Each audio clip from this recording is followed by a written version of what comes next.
자, 그러면 우리 기도로 시작하겠습니다. 주님, 우리 선교 큐레이션에 대한 이해와 전환기 세미나 사례를 중심으로 우리 황 선교사님이 CRRC 우리 모임 정말 모임이다 함께 하시고 우리가 정말 필요한 부분들을 우리에게 기억나게 하셔서 선교를 캄보디아에서 하는 우리 모든 사람들에게 은혜가 되며 또 배움이 되며 우리가 2020년 1년도 코빗을 향해서 나아갈 텐데 도움이 되도록 도와주시옵소서. 감사하며 예수님의 이름으로 기도합니다. 아멘. 네. 아멘. 이제 황성 교사님 준비하신 거 발제해 주시고요. 조금 빠듯하긴 하지만 한 35분까지 이렇게 30분 쓰시면 한 15분 정도 Q&A 하고 마무리하도록 일단 그렇게 진행하겠습니다. 바로 발표 부탁드립니다. 예, 30분 제가 시간을 좀 잘 배분을 해야 될 텐데, 네, 한번 시도를 해보겠습니다. 그 제가 보내드린 자료 받으셨다 생각해요. 그래서 먼저는 선교 큐레이션, 미션 큐레이션이라고 한번 이름을 붙여봤습니다. 그리고 전환기 쌤이나 사례를 중심으로 한번 얘기를 해보겠습니다. 저희가 잘 아는 것처럼 이제 최근 선교에서 현장에서 선교 자원이 이제 감소하는 건 아주 큰 문제 중 하나입니다.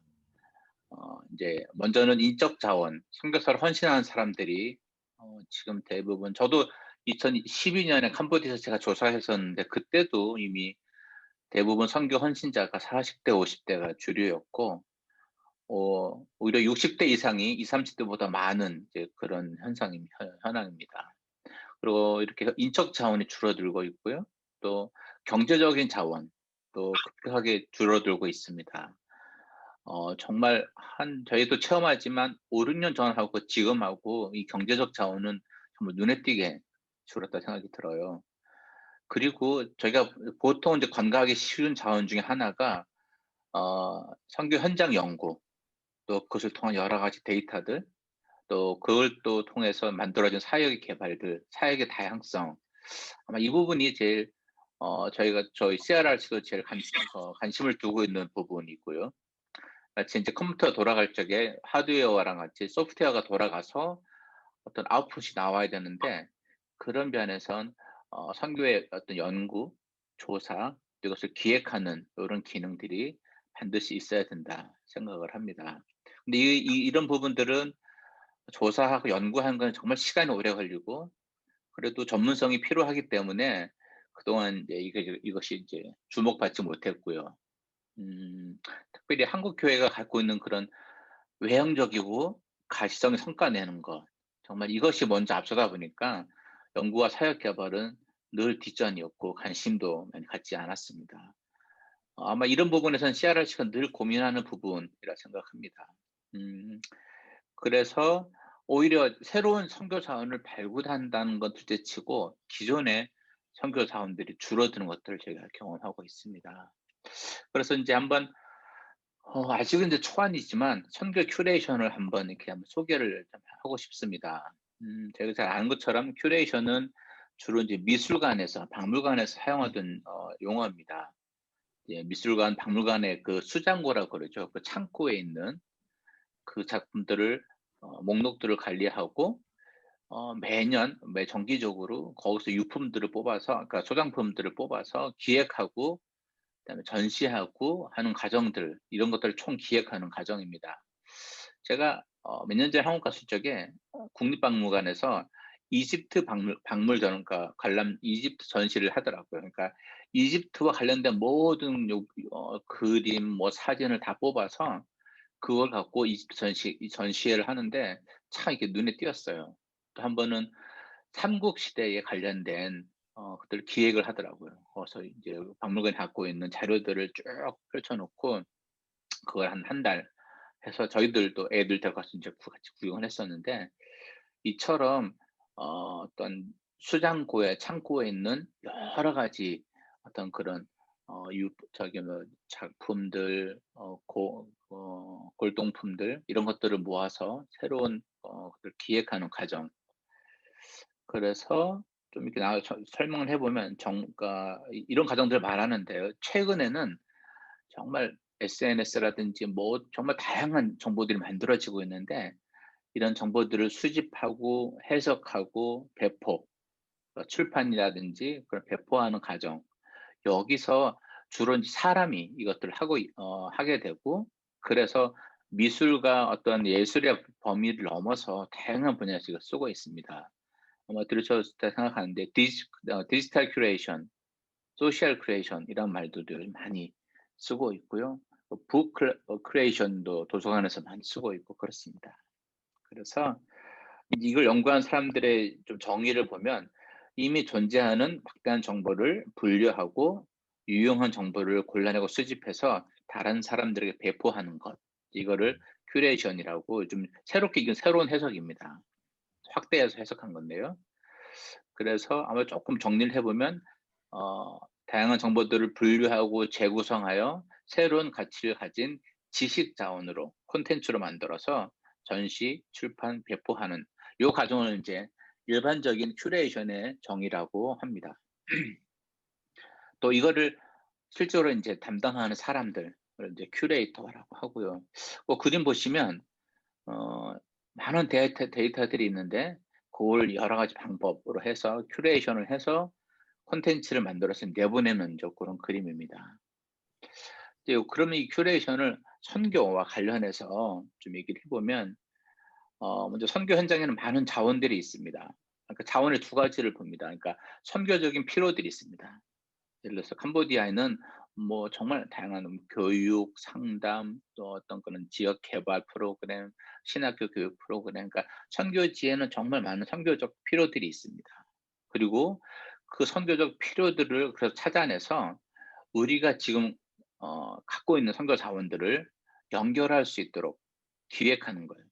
기획을 해서 새로운 가치, 그러니까 새로운 선교 전략으로 만들어내는 과정을 선교 큐레이션이라고 생각해 봤습니다. 그리고 그런 큐레이션을 수행하는 큐레이터는 현장을 조사하고 연구하고 또 선교 자원들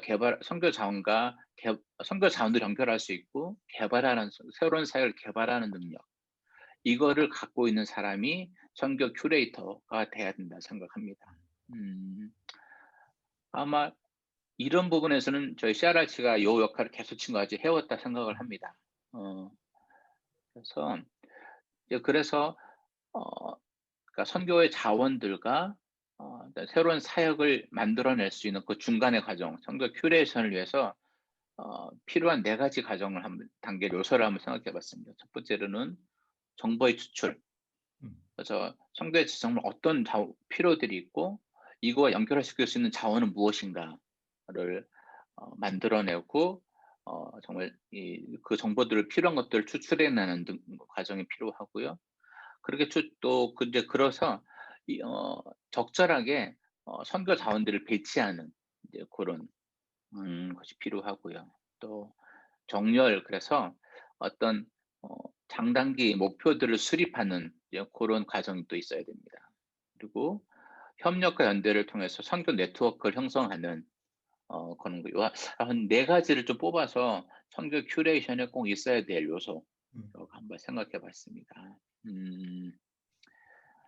왜 근데 이제 이런 선교 큐레이션이 왜 필요할까 한번 따져보면, 제가 그 밑에 문장에 보면 선교 현장 연구와 전문성을 확보하지 못한다면 예산도 풍부하고 많은 인적 자원들이 있고 선교에 대한 높은 열정들이 오히려 건강한 선교를 만들어내는 것이 아니라 건강한 선교를 가로막는 요소. 아마 이거는 저희가 늘 캄보디아에서 보는 문제라 생각합니다. 정말 한국 교회가 많은 선교적인 관심을 갖고 있지만 단기팀이라든지 뭐 프로젝트라든지 많은 것들을 경제적인 자원을 활용하고 있지만 오히려 이것이 캄보디아 선교를 가로막고 있는 것이 저희 이제 현실이기도 하죠. 아마 지금 현재 저희가 당면하는 문제들, 뭐 이건 저희가 잘 아는 부분들입니다. 물량주의, 세속주의 경쟁하는 거, 선교재산 이해 부족하는 거, 장기적인 선교 전략, 이 부분들을 계획하는 뭐 교단이나 단체나 오히려 이것이 찾아보기가 힘들 정도로 이건 참 저희가 약한 부분이죠. 그다음에 편중화된 사회 형태, 교회 건물 짓는 것만 생각하니까. 그리고 사회 변혁, 뭐 빈곤의 문제, 어떤 제노사이드와 관련된 어떤 그런 회복의 문제, 이런 것들은 저희가 잘 제시 못하고 있고요. 협력보다는 개교회 중심으로 가고요. 다음 세대를 준비하지 못하는 건 정말 이건 10년 뒤, 20년 뒤에도 영향을 미치는 아주 중요한 요소라 생각합니다.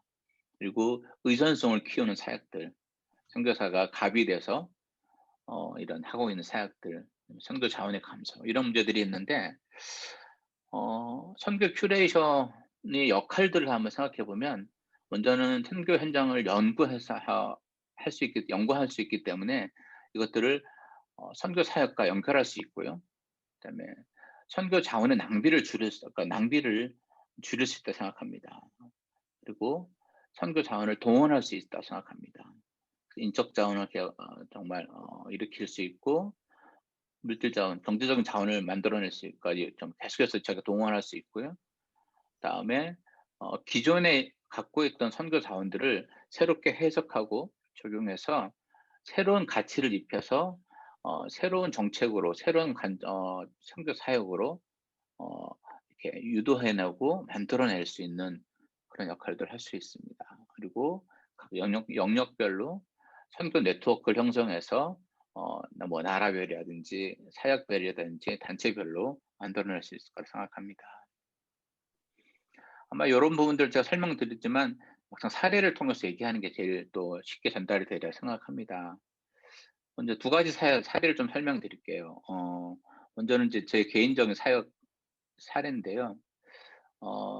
저는 이제 가정 사역을 하다 보니까 200 한 캄보디아 내에서 한 200 가정을 만나 조사를 해 봤습니다. 그랬더니 가정 안에 어떤 문제들이 있나 현장 조사를 해 봤습니다. 그리고 나서 그 조사된 자료를 갖고 큐레이션을 했습니다. 캄보디아에는 교육, 뭐 안전한 식수, 그다음에 차량의 집짓기라든지 뭐 태양열 발전이라든지 요런 것들이 필요하다. 저 인제 그것들을 아까 말씀드린 것처럼 인제 정보들을 좀 이렇게 추출해 냈습니다.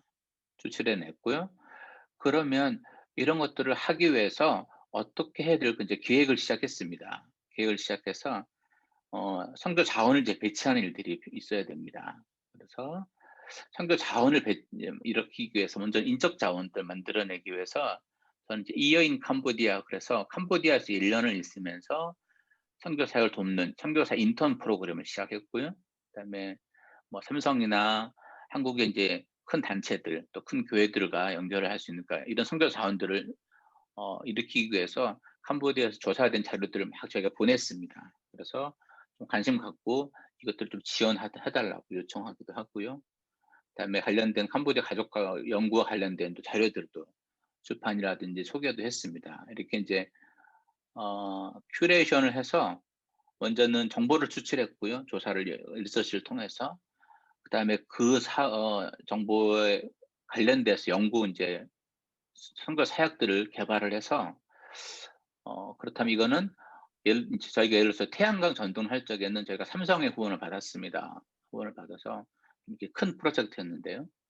그리고 의료 사역 정말 캄보디아 가정들이 의료적으로 혜택을 못 받는다 싶어서 의료 사역을 할 수 있는 팀을 찾았습니다. 그래서 그것을 해줄 수 있는 이제 저기 주로 이제 남서울교회 의료부에서 와서 이걸 해 줬는데 그러니까 현장의 필요들과 선교 자원들을 연결을 해서 캄보디아 가정의 의료 사역이라는 하나의 프로그램을 이제 큐레이션을 했었죠. 음 그리고 이제 이런 것들을 조사를 통해서 정보를 만들어내고요.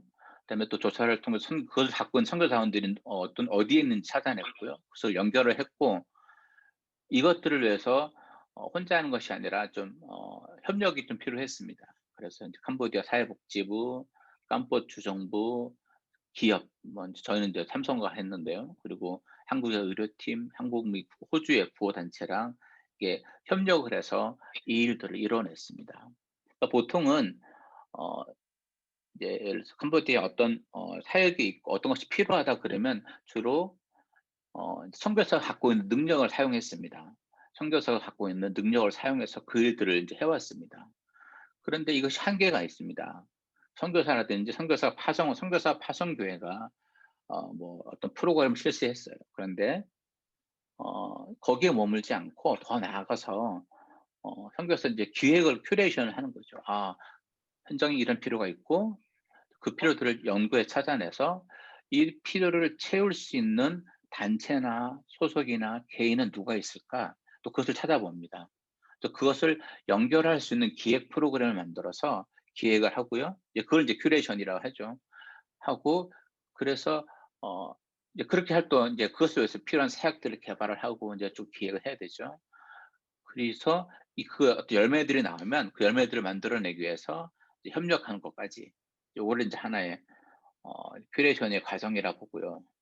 그런데 평가를 해 보니까 음 그러니까 연구 조사, 사역 개발, 선교사항과 연결, 네트워킹은 잘 됐는데 이런 큐레이션을 통해서 효과적인 선교 조사와 동원은 잘 됐는데 지속 가능하고 자립되는 모델은 제시 못했습니다. 지금 제가 평가를 해보니까. 그래서 물론 이제 이런 걸 큐레이션하고 사역을 했다는 건 의의가 있는데 지금 제가 설계했던 프로그램들이 지금 대부분 이제 그 사역을 끝냈거든요. 어떤 건 효과적으로 잘 이제 좋은 성과를 내서 끝내기도 하고 그랬는데 어쨌든 자립하는 모델, 다음 세대를 준비하는 프로그램은 그 결과는 못 냈습니다. 또 하나 사례는 이제 전환기 세미나입니다. 전환기 세미나는 먼저 저희가 연구까지는 아니지만 저희도 파악 조사를 해봤습니다. 그러니까 인도나 중국 등에서 이제 비자발적 철수를 한 선교사들이 이제 작년, 재작년 많이 늘었습니다. 그리고 또 하나 선교사들이 겪고 있는 다양한 전환기가 있었습니다. 뭐 자녀 교육, 건강 문제, 재정적인 문제, 뭐 갱년기 문제에서 선교사들이 당면한 위기 상황에 관련된 전환기에 관련된 사항들 저희가 조사하고 또 저희가 이렇게 빼달을 수 있었습니다. 이제 그것은 이제 큐레이션을 저희가 해봤습니다. 그렇다면 이런 선교사들을 도울 수 있는 프로그램이 없을까? 그런데 이제 서글성 목사님하고 제가 오랫동안 얘기했던 부분들이 리포커싱 세미나를 하면서 그 안에 전환기에 관련된 파트가 있었습니다. 그 파트를 저희가 그 파트만 딱 인용을 했어요. 그러니까 그 세미나를 하시는 분들의 허락을 받아서 딱 인용을 해서 그래서 그거를 갖고 그러면 이렇게 전환기의 상황에 있는 선교사들을 좀 돕자 해서 큐레이션을 저희가 했습니다. 이미 이 부분은 리포커싱 세미나를 통해서 이것이 선교사들이 필요하구나를 제가 이미 인지하고 있었습니다. 그래서 전환기 관련된 부분을 따로 빼서 전환기 세미나라는 것을 기획을 했습니다. 기획을 했고요. 이걸 기획을 했는데 코로나 때문에 이것이 이제 할 수 없게 됐어요. 그런데 저희가 이제 새로운 콘텐츠 이것을 이제 아까 저 말씀드렸던 그렇죠.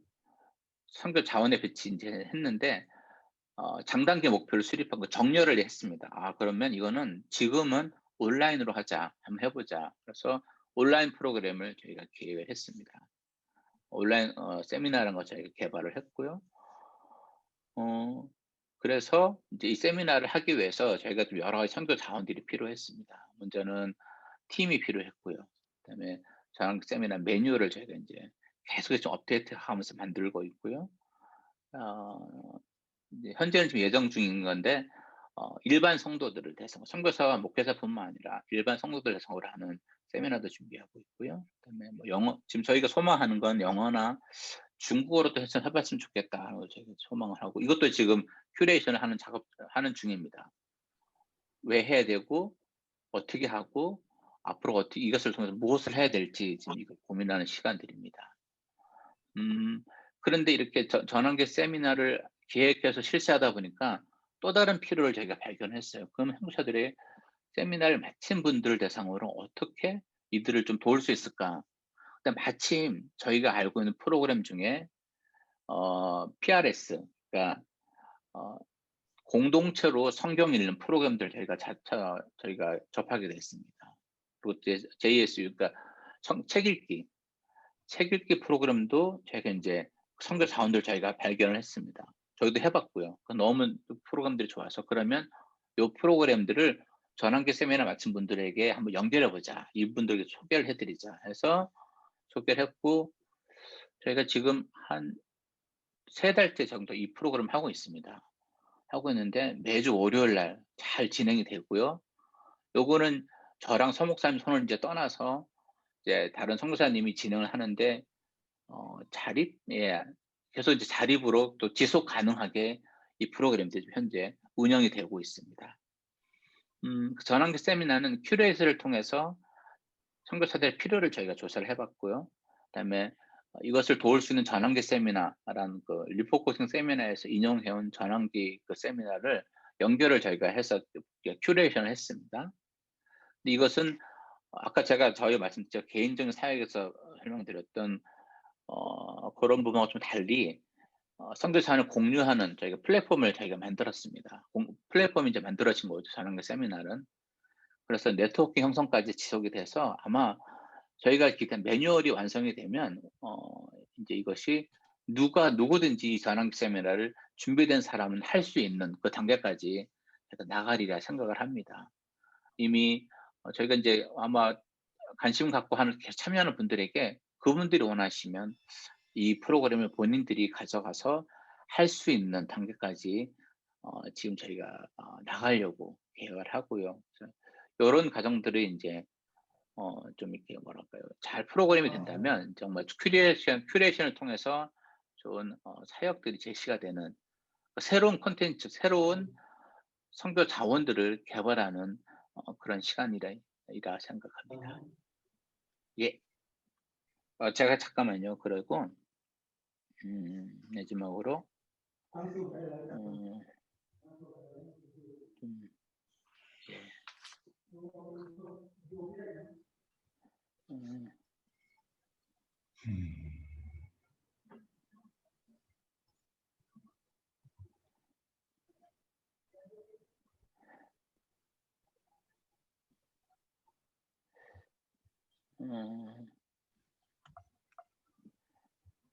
그러니까 한번 요약을 해보면 선교 큐레이션, 그래서 이제 선교 현장을 조사하고 연구하고 선교적 필요를 찾아내고 이걸 선교 자원과 연결할 수 있도록 기획하는 거, 새로운 가치를 만들어내는 거. 그래서 데이터는 이제 데이터 큐레이션 콘텐츠로 나눠보면 선교지를 조사하는 겁니다. 하고요. 그다음에 선교 자원들을 찾아냈고요. 이걸 이제 데이터로 봤습니다. 이것을 서로를 이 두 개를 연결할 수 있는 기획을 해서요. 그러니까 정보를 수집하고 연구하고 선교 자원들을 배치하고 장단기 목표를 세워서 새로운 전략을 제시하고요. 이것도 할 수 있는 네트워킹을 구축합니다.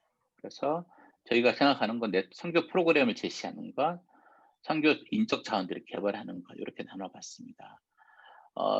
그동안 저희가 CRRC에서 연구하고 조사하고 활동을 많이 했는데 아마 이 선교 큐레이션을 통해서 그렇다면 이 연구가 어떻게 사역으로까지 연결될 건가, 어떻게 이것을 위해서 후원할 수 있는 자원들을 만들어낼 건가 하는 데서도 이게 대안이 되리라 생각합니다. 그래서 방금 말씀드린 부분인데요.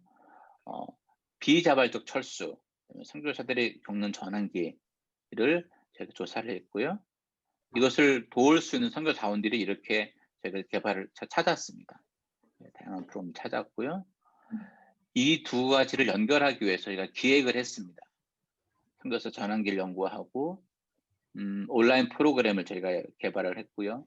그다음에 개인과 선교단체, 선교사와 일반 성도, 그다음에 이런 대상들을 찾아서 어떻게 이들에게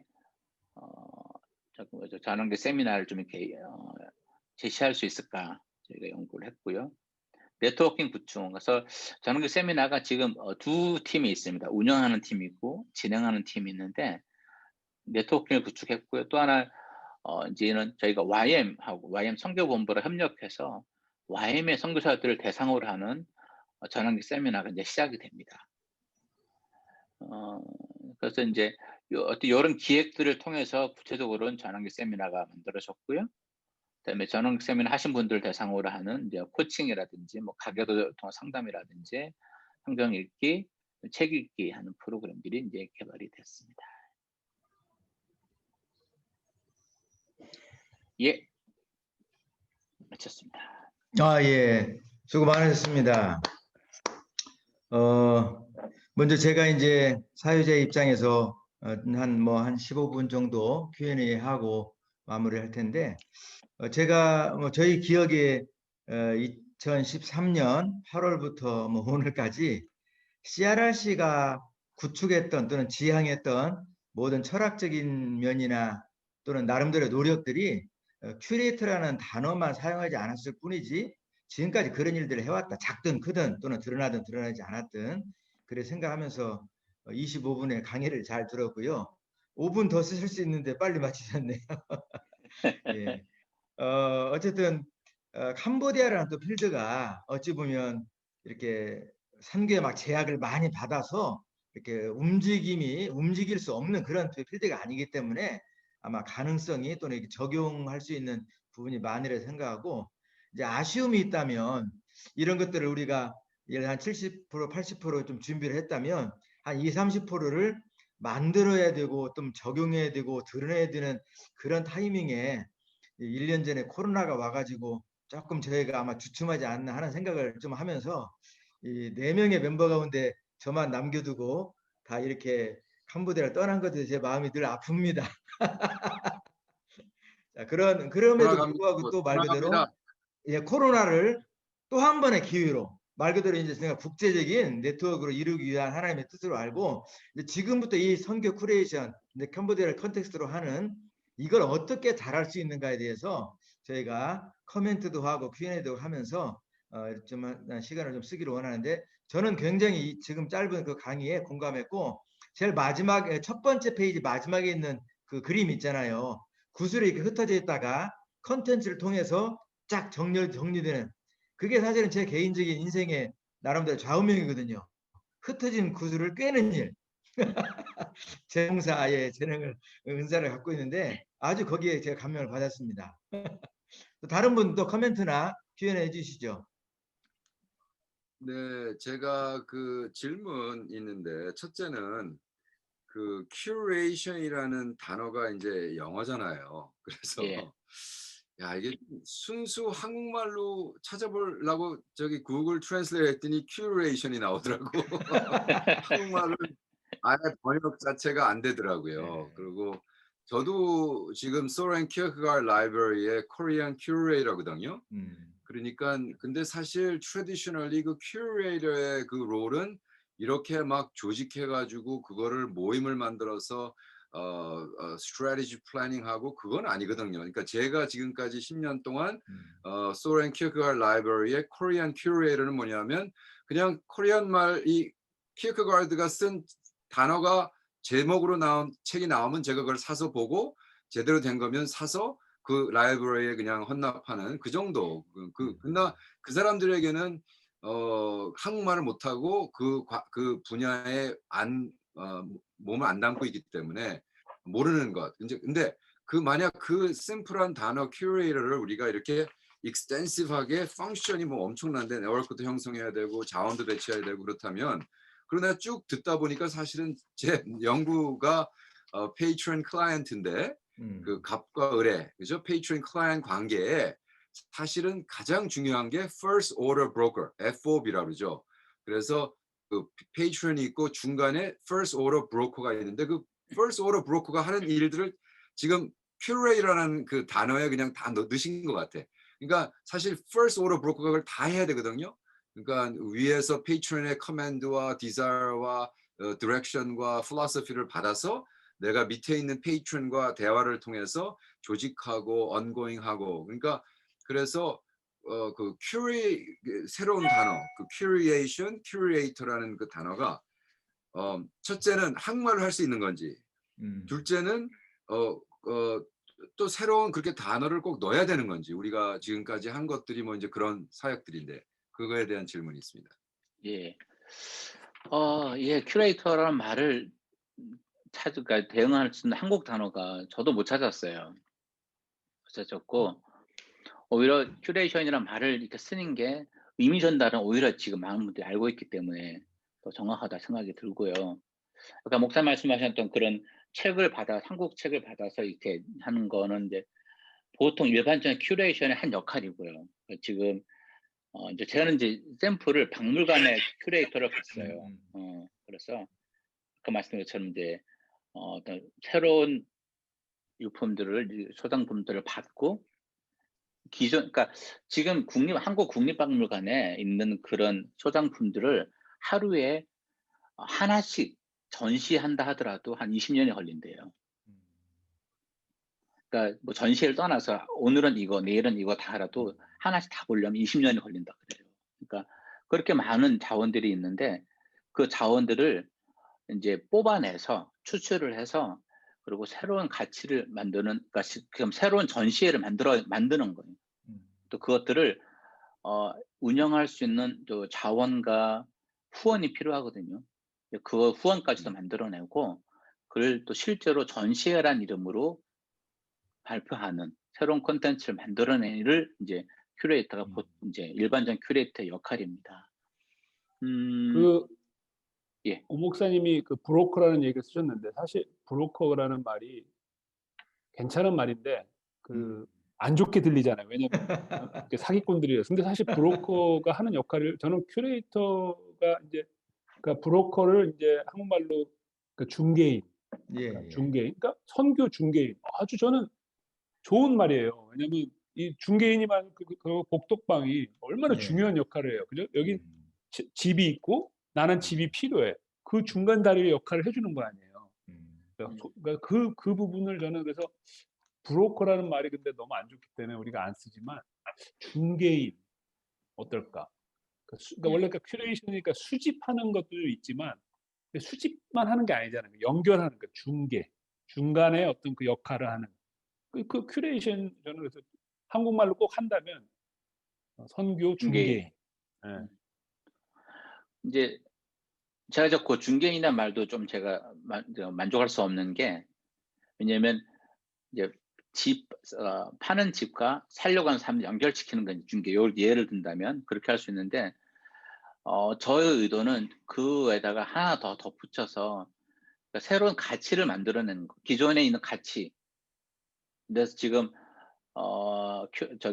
리포커싱 세미나에서 전환결을 잘 다뤘습니다. 이건 너무 그러니까 캄보디아 성공적으로 다뤘던 프로그램입니다. 근데 이걸 떼서 전환기를 겪고 있는 한국 선교사들에게 연결할 수 있는, 그러니까 새롭게 해석을 해서 새로운 프로그램을 만든 거죠. 그러니까 이게 단순히 중계를 떠나서 이제 이렇게 하려는 하게 할 수 있는 건 조사와 기획입니다.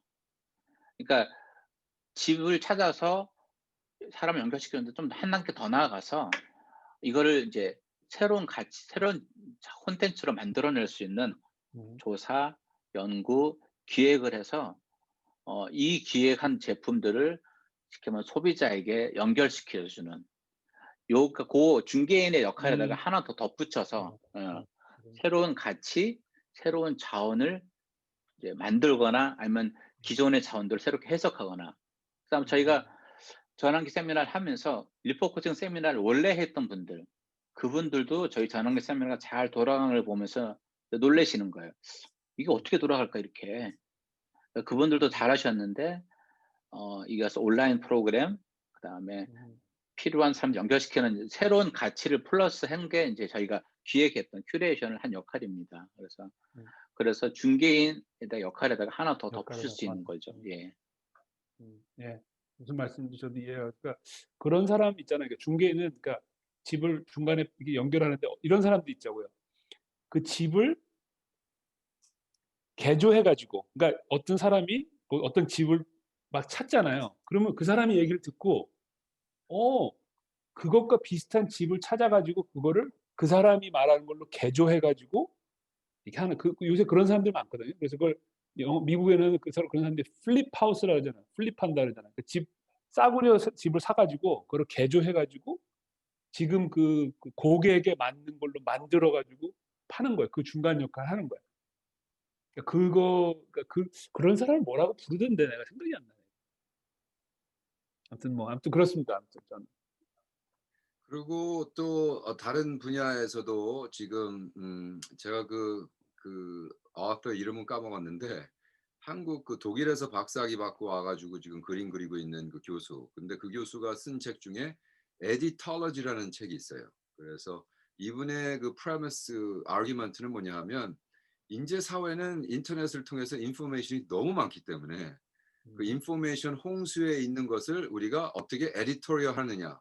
뭐를 뽑아내고 뭐를 그래서 이제 자기 나름대로 에디톨로지라는 거 그러면서 인류의 역사를 다시 그 에디팅하는 쪽에서 보면서 전개한 게 있거든요. 그러니까 지금 황성 교사님 이걸 쭉 들어보니까 이 많은 데이터가 있는데 사실은 선교 티어리 뭐 얼마나 쏟아져 있어요. 근데 옛날에는 그 책을 다 읽어서 해야 되지만 요즘은 인터넷에 그냥 막말로 그냥 키워드만 치면 다 정리돼서 쫙 나오니까 우리가 그러한 theory making을 예를 들어 우리는 이제 CRRC 캄보디아니까 캄보디아에 일단 정말 활용할 수 있는 게 무엇이며 활용되는 것 그다음에 예를 들어 너무 좋았던 게 황성 교사님의 그 배경이 캄보디아에서 사역해서 성공적으로 한 거기 때문에 사실은 이것이 도움을 주지 않을까 이제 이런 생각을 해보는데 그래서 사실은 이 포스트 진짜 코비드 19 후에 우리의 그 선교가 정말 그 에디톨로지 그러니까 뭔가 새로운 걸 막 창조해내고 이게 아니라 벌써 다 됐던 거를 잘 되고 성공한 예를 우리가 단축시키고 정리해가지고 다시 조직해가지고 이렇게 케이스 스터디 하는 게 어떨까 이제 이런 생각도 해봅니다. 지금 오 목사 말씀하신 그게 이제 큐레이션 제가 의도하는 큐레이션의 정의입니다. 예. 예. 아마 디지털 큐레이션이라고 하는데요. 요즘은 그러니까 정말 많은 정보들이 있는데 그 정보들을 뽑아서 소비자들에게 전달하는 역할, 뭐 페이스북이 그렇게 하고요, 뭐 구글도 그렇게, 뭐 유튜브도 그렇게 하고, 넷플릭스도 그렇게 하고, 뭐 그런 이론적인 과정들을 봤더니 정말 연구가 잘 돼 있어요. 그러니까 새로운 것들을 만들 필요가 없이 이미 콘텐츠들은 다 지금 뭐 한국말 1인 미디어 그래서 정보들 계속 만들어내고 있습니다. 그거를 에디트하고 기획을 하고 새로운 가치를 덧입혀서 그것을 이제 출판하고 이제 내놓는 거죠. 예. 그게 요새 악의를 가지고 하는 사람들이 자기 혼자서 그게 컨스피러시 티어리 만들어내는 거 아니에요. 그게 엄청난 그렇죠. 지금 파급 효과를 벌이고 있다고. 그러니까 우리가 악의를 가지고 지금 그렇게 해서 엄청난 그 결과를 내고 있는데 어저께 그 미국에서 터진 게 그 뒤에는 이 컨스피러시 티어리 때문에 그래요. 그러니까 지금 방금 말씀한 1인 미디어가 엄청난 지금 파급 효과를 갖고 있는데 우리는 선의의 의도로 하나님의 나라와 선교를 위해서도 할 수 있다는 거예요. 1인. 지금 이렇게 말씀하신 것처럼 한국의 보수 유튜버라 그래서 지금 정부를 비난할 수 있는 소스들을 이 사람들이 쫙 모아서 유튜브에서 발표를 합니다. 사람들이 그걸 믿고 이제 실제로 그걸 따라가고요. 팔로워들이 생기고요. 아주 그럴싸하게 만들어요. 호가 그럴 면에서 큐레이션이죠. 한국은 요즘 어떤 약을 먹어야 된다 그래요. 근데 그 약을 왜 먹어야 되는지를 사람들이 지금 큐레이션을 했어요. 그다음에 카톡으로 다 번역을 있습니다. 저도 몇 개 받았어요, 벌써. 꼭 그 약을 먹어야지 코비드에서 이길 것 같은. 또 김치가 또 그렇대요. 김치의 효능들을 쫙 연구해서 이것이 그러니까 큐레이션을 해서 어떻게 코비드와 연결될까를 만들어내더라고요. 물론 거짓 정보긴 하지만 예. 그런 이제 새로운 가치를 덧입히는 것, 요게 아마 예. 큐레이션의 가장 큰 차이 중에 한 차이가 될 것 같습니다. 예. 그 제가 이제 코멘트 잠깐 해도 될까요? 예. 그러니까 지금까지는 이런 선교사님이 얘기하신 그런 큐레이션과 저희 CRRC에서 얘기하는 것들이 어떤 면에서는 피부로 안 와닿거든요. 왜냐면 다른 선교사님들이나 그냥 또 여러분들은 또 뭐 동의는 하지만 본인의 사역에 바쁘고 어떤 피부에 지금 그러니까 당장 필요한 거를 채워주는 것이 아니기 때문에. 하지만 저는 이제 상황이 아까 말씀하신 그 자원의 점점점 고갈, 그다음에 이번에 코로나로 인한 어떤 그러한 그 상황의 변화가 우리가 얘기하는 게 조금 더 이제 와닿을 것 같아요. 많은 분들한테. 그럼에도 불구하고 저는 이러한 큐레이션이나 우리가 생각하는 어떤 그런 부분들을 이렇게 추구하기 위해서 먼저 우선돼야 되는 건 뭐냐면 어떻게 생각하면 선교 신학의 재정립이라고 말할 수 있는데 그게 뭐냐면 정말 우리가 왜 선교를 하고 무엇을 목적으로 하느냐. 그래서 복음화라는 말을 많이 쓰는데, 그리고 뭐 하나님 나라 확장. 근데 거기에는 뭐가 깔려 있냐면 선교 신학이 빨리빨리와 크게 많게. 그러니까 그게 드라이브가 되는 거예요. 그게 드라이브가 되니까 우리가 얘기하는 어떤 그런 것들에 관심이 없는 거죠. 빨리 교회를 세워야 되고 빨리 사람들, 왜냐면 그 뒤에는 뭐가 있냐면 그게 선교라고 생각하는 거예요. 그런데 그 결과로 지금 한국 교회가 어떻게 되고 있는 거를 우리가 목도하고 있잖아요. 그런 어떤 선교 신학과 어떤 그 교회론을 가진 교회들을, 그래서 그게 대형 교회, 대형화, 기업화. 왜냐하면 빨리빨리 크게 많게가 결국은 이게 어떤 면에서는 세상적인 가치잖아요. 성공하는 가치. 그다음에 뭐 교회 성장 뭐 이런 건데, 저희가 다시 한번 우리가 추구하는 선교가 과연 그것이 하나님 나라의 선교와 맞는 건가 한번 생각해서, 저는 양보다 질의 선교사 사역과 선교사 그 배출, 그래서 하나님 나라와 교회론 재정립이, 그런 부분에서 우리가 계속 그 물밑 작업을 해야지만이 그 위에서 이런 큐레이션이 이게 자연적으로 나오지. 제가 볼 때 그게 우선되지 않으면 금방 또 다시 글로 돌아가죠. 그래서 그게 이제 저는 하나 좀 말씀드리고 싶은 거고요. 또 하나는 아까 그 캄보디아에서 가정사역 그 사역의 그 사례를 얘기하시면서 쭉 나가시면 마지막에 어떤 그 지속 가능한 부분에 대해서 좀 못하셨다 그랬는데, 제가 이제 딱 거기서 어떤 그 생각이 났냐면, 어느 그 부분에 있어서 아까 말씀하신 외부가, 그러니까 그 필요 자원들을 외부가 아닌, 우리 어쩌면 쉽잖아요. 우리 한국 교회 어느 선교 단체가 아니라 캄보디아 내에서 필요 자원들을 찾아내는 것을 우리가 먼저 좀 신경 쓰고 했다면 조금 더 오래 가고 조금 더 힘들어도 그게 더 지속 가능하지 않을까. 그래서 항상 먼저 아까 말씀하신 선교지의 어떤 필요 상황, 그다음 그것에 필요한 어떤 선교 자원을 생각할 때 너무나 우리는 쉽게 한국 교회, 미국 교회 이렇게, 근데 그게 또 그럴 수 있는, 그렇게 하고 싶은 이유 중에 하나가 이게 또 후원와도 관련돼 있고, 또 그 교회에서 또 그런 걸 기대하기 때문에 그렇게 하는 것도 섞여 있거든요. 그리고 어떤 면에서 자원을 끄집어내는 것도 조금 더 쉽고. 하지만 아까 말씀하신 어떤 지속 가능성과 이런 그 여러 가지를 볼 때 조금 힘들고 오래 가더라도 그 상황 안에서, 그 캄보디아라는 상황 안에서 그 필요 자원들을 끄집어내는 그 작업이 필요하지 않을까 생각이 드는데, 혹시 그런 부분에서는 좀 생각해 보셨는지, 그 과정 속에서, 그리고 시도를 하셨는지 아니면 안 하셨는지 한번 궁금합니다. 지금 돌아보니까 제가 저도 그걸 파악됐죠. 그 당시에는 몰랐어요. 정말 뭐 그 당시에는 예를 들어서 그게 제 선교사의 능력이라 생각을 했기 때문에 그렇습니다. 예를 들어서 삼성에서 태양광 전등 500개 받을 적에는 제가 흥분했어요. 하루에, 그러니까 3일 동안 3,000명을 진료할 수 있는 의료팀이 온다는 건 정말 흥분되는 일이었어요. 왜냐면 선교지 봤더니 그게 필요한데 연결할 수 있는 자원들이 있으니까 깜짝 놀래고 제가 흥분됐죠. 돌아보고 나니까 지금 서 목사 말씀에 저도 동의합니다. 물론 그런 외적인 자원도 필요한데 기본적인 전제가 캄보디아 내에서 이거를 할 수 있는, 시작은 비록 작더라도 한국에서 100이 오면 캄보디아 살 수 있는 1이라 하더라도 그걸 붙잡고 나갔어야 된다. 저도 이제 배운 게 저의 어떤 그런 경험부터 배웁니다. 제 생각에 실수라기보단 그것이 저희로서는 그게 당연한 거였으니까, 그게 전부였으니까. 근데 이제 빠져나와서 보니까 그게 전부가 아니고, 지금 말씀하신 그 부분들, 지속 가능한 리소스를 만들어내는 건, 이게 정말 필요하구나. 그래서 저희가 3년에 저희가 100만 불을 썼거든요. 그렇게 저희가 15년을 NGO를 운영을 했는데, 이게 이제 그 지속 가능과 그런 부분에서는 제가 몰랐던 거죠. 그러니까 저로서는 그게 제 능력이고 영광이고 하나님께 드린 영광이었는데, 그것도 감사합니다. 좋은 성과들이 있었고. 그런데 아쉬운 거는 하나 더 뽑아낸다면 그런 면에서는 지속 가능 자립의 모델은 저희가 배웠죠. 이게 필요하구나. 그래서 부족하더라도 현지 말씀하신 그 지속 가능한 자원들을 뽑아내는 거, 추출하는 거, 또 그것을 배치하는 거, 또 그것을 할 수 있는 새로운 가치를 부여하는 거, 그런 큐레이션이 정말 필요합니다. 그래서 전환기 세미나가 그 부분에서도 그걸 고려하고 지금 계속 운영이 되고 있는 지금 것에 하고 있죠. 대해서는 예. 아주 중요한 발전이라 생각이 들어요. 예.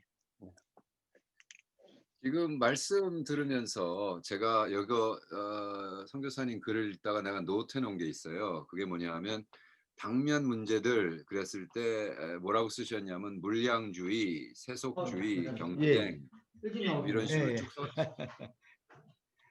선교사님 가셔야 돼요? 예, 뭐 이제 한 5분 아, 뒤에 예. 예. 네. 그랬는데 예. 근데 제가 여기다 뭐라고 노트를 했냐면 사실 이거의 그 엄브렐라 가장 큰 역할을 하는 게 이제 세속주의. 그래서 세속주의적 자본주의에서 오는 물량주의와 경쟁이 있는 거지. 그러니까 사실은 우리가 코비드 전에 한국 들어가서 제가 있는 학교 그 옥스퍼드 센터 미션 스터디 그 총장님하고 뭐를 준비하다가 깨졌냐 하면 secularization, 그러니까 세속주의에 대한 거를 가지고 우리가 솔직히 웃기는 얘기지만 메가처치 그 목사님들 더욱이 그 세습한 그 목사님들하고 뭘 하려고 그러다가 이게 막 한국에 막 매일 그냥 텔레비 나오고 막 이러니까 내가 전화 걸어서 이거 캔슬합시다. 이거 우리 하면 우리 욕 바가지로 먹습니다. 왜냐하면 가장 우리가 그 지금 그거의 중심부에서 그 역할을 막 하고 있는 사람들을 모아놓고 무슨 세속 자본주의적 그거를 바탕으로 교회를 성장시킨 사람들 모아놓고 세속 자본주의에서 문제가 뭐냐 얘기하는 거는 하나 문제 그 자체가 문제인 것 같다. 그래서 우리가 화토가 난 점이 있는데 저도 참 그 뭐 여러 가지를 볼 수 있지만 너무나 영성도 세속화됐고 교회 성장도 세속화됐고 자본주의도 세속화됐고 그러니까 사실 나는 자본주의에 아무 문제가 없거든요.